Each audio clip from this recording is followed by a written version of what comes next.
ഇനി ഈസാ നബി അലൈഹിസ്സലാം ഖിയാമത്ത് നാളിനോടനുബന്ധിച്ച് വരാനിരിക്കുന്നു.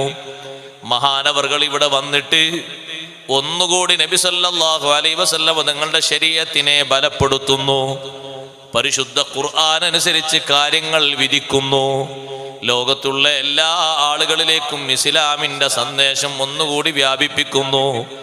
ഇഞ്ചിയിൽ പഠിപ്പിക്കാനല്ല ഇനി വരുന്നത്, പരിശുദ്ധ ഖുർആൻ അനുസരിച്ച് ദീൻ നടപ്പിലാക്കാൻ, 7 വർഷം നീതിപരമായ ഭരണം നടത്താൻ.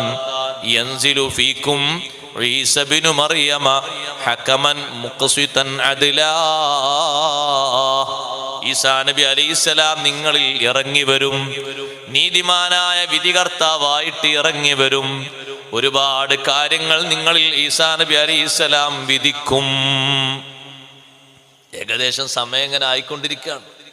ഈസാ നബി അലൈഹിസ്സലാം